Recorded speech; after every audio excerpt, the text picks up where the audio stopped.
Heroes of Islamism, Allah, Muhammad, jihad, murder, atrocity, Islamism.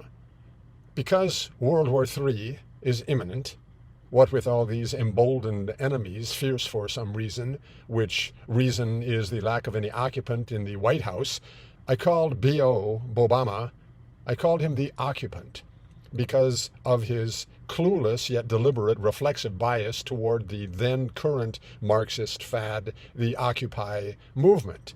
But that's sewage into the swamp, as the cliche goes. Biden, too, is and will of course be a hero of Islamism in his uselessness at a time when competence is needed, but you knew he was worthless when you voted for him, so lap it up. The sewage is fine. But we'll be looking at more orthodox heroes of Islamism. So let us recall, say, Dr. Nidal Malik Hasan, MD, which means medical doctor.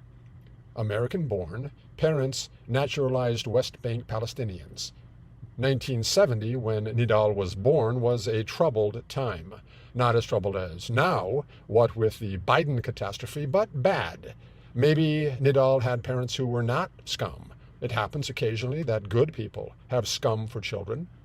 But be that as it may, Dr. Nidal Malik Hasan, MD, his great claim to fame is that 14 years ago, minus 5 days, November 5, 2009, he performed the Fort Hood Massacre. 13 murdered, 32 attempted murders. He was a psychiatrist on the base, and after an earnest series of emails with an imam, the doctor expressed his understanding of the Hippocratic Oath and of Islam by shooting down as many unarmed people as he could. His Islam requires human sacrifice. Early reports had him as a convert, but we know better. Hardly matters. Nidal, in any case, is a name that means struggle, as in Nidal, the heroic mother of a heroic suicide bomber from Ramallah, which we will look at. You'll have to pardon me. It's just that they're so dang heroic. Hasan, or Nidal, it's hard to know exactly which is his last name, complained that he suffered some harassment because of his exercise of his faith.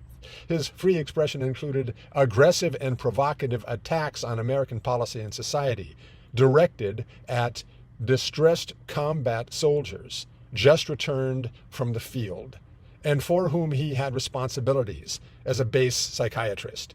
So harassment may not quite be the right word, le mot juste. He used his office of trust to proselytize for his religion. Defrocked, disbarred, what's the word for doctors when they're kicked out of the profession?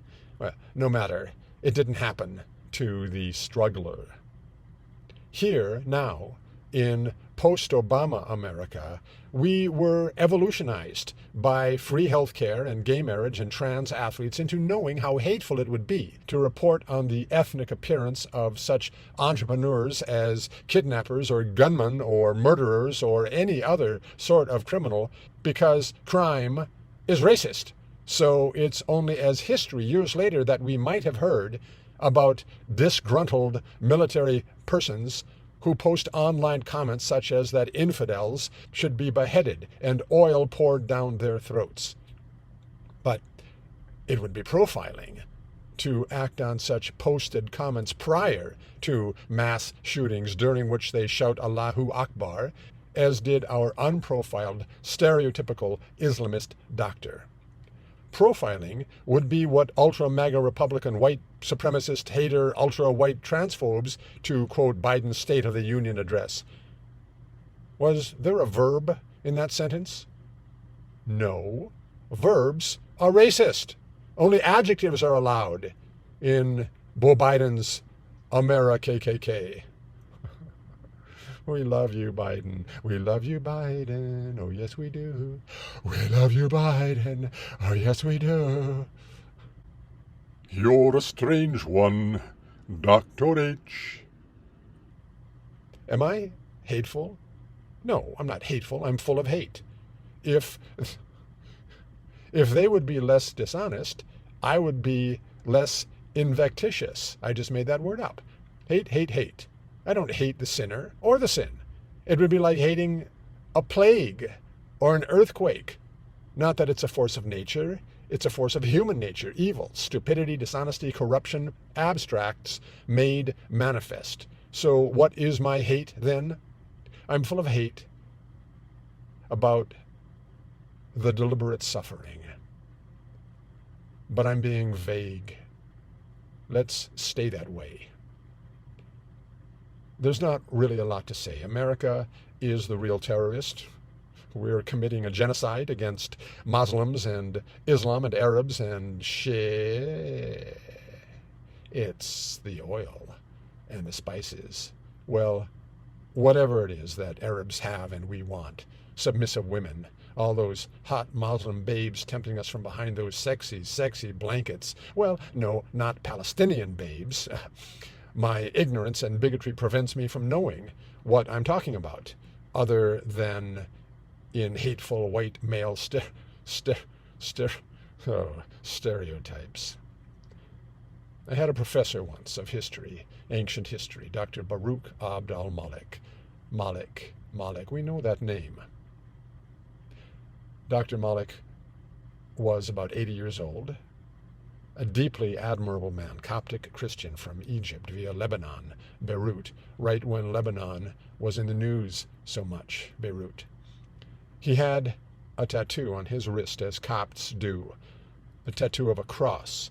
It's a tradition so that if Coptic babies were kidnapped and made to be Muslim, they would know something of the story. My point?